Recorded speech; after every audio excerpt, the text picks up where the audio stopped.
બોટાદથી સમાચાર છે। રાણપુર તાલુકામાં જે માધ્યમિક શાળા આવેલી છે એ શાળામાં કાયમી આચાર્યની માંગ સાથે વાલીઓ વિરોધ કરી રહ્યા છે। કાયમી આચાર્યની નિમણૂકની માંગ સાથે વાલીઓએ શિક્ષણનો બહિષ્કાર પણ કર્યો। જ્યાં સુધી કાયમી આચાર્યની નિમણૂક કરવામાં નહીં આવે ત્યાં સુધી શિક્ષણનો બહિષ્કારનો નિર્ણય કર્યો છે। નોંધનીય છે કે આ શાળામાં ધોરણ 9 થી 12માં 100 થી 125 વિદ્યાર્થીઓ અભ્યાસ કરે છે। આચાર્ય સહિત કુલ 8 શિક્ષકોનું મહેકમ મંજૂર છે। હાલમાં 4 શિક્ષકો અને 2 જ્ઞાન સહાયક મળીને કુલ 6 સ્ટાફ કાર્યરત છે। 2 શિક્ષકોની ઘટ હોવા છતાં આચાર્ય રજનીકાંત પટેલ 22 ઓગસ્ટ 2023થી ગાંધીનગર ખાતે ફરજ બજાવી રહ્યા છે, જેને લઈને વિરોધ કરવામાં આવ્યો છે। આચાર્યનો ઉકેલ નહીં આવે અથવા ત્યાં સુધી કાયમી તાળાબંધી રહેશે, કાં તો આચાર્ય જૂના છે પાછા આવે અથવા અમને નવા આચાર્ય આપે। જ્યાં સુધી નવા આચાર્ય નહીં આવે ત્યાં સુધી અમારે આ તાળાબંધી ચાલુ રહેશે। 3-4 શિક્ષકો છે, એનેથી આટલા છોકરા કેમ ભણી શકે?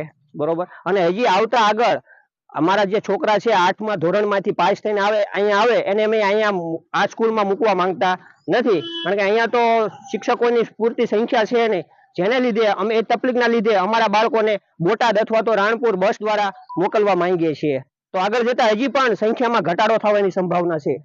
મારે એક જ વસ્તુ કહેવી છે કે ભાઈ તમે બધા એવું કહો છો કે ભાઈ વિદ્યાર્થીનું ભવિષ્ય બગડે, 1.5 વર્ષથી બગડે છે, તો એ તો કાયમી માટે બગડેલું છે, તો હવે 1 વર્ષ અમારે વધુ બગાડ લેવું છે, એટલે અમારા છોકરા ખીરે રહે, પણ આનું રિઝલ્ટ ન આવે ત્યાં લગીને અમારે જવું નથી। ટકા મારીને આગળ નીકળેલા છે એનું શું અમારે મહત્વનું? હાલો અત્યારે આ છોકરા 9મા 11મા વાળાને એની પરીક્ષા દેવી, એનું રિઝલ્ટમાં કઈ આવવાનું નથી, પણ હવે જો કાયમી અહીંયા શિક્ષક એની જગ્યાએ આપણે એ નથી કે ભાઈ એ જ આવે, એની જગ્યાએ કાયમી આચાર્ય આવે, ઇંગ્લિશના શિક્ષક નથી એ આવે, જો એ કાયમી આવે તો અમારા છોકરાનું ભવિષ્ય અહીંયાથી રેગ્યુલર ચાલુ થાય છે।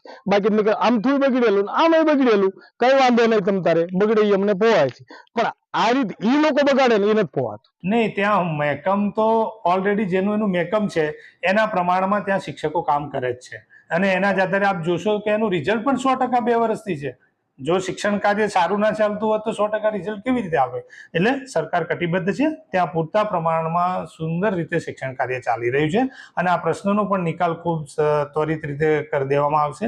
એટલે બધા મારા આપના વતીથી આપના માધ્યમથી હું બધા વાલીઓને સમજાવવા માંગુ છું કે બાળકોને અત્યારે હવે પરીક્ષા શરૂ થવામાં છે, તો એવા સમયે બાળકોને શાળામાં મોકલે અને આ રીતે આ સુંદર કમાનું જે શિક્ષણનું કામ છે એ ચાલુ થવા દે। બાકી જે પ્રશ્ન છે એનું નિરાકરણ માટેનો પ્રયત્ન ચાલુ છે।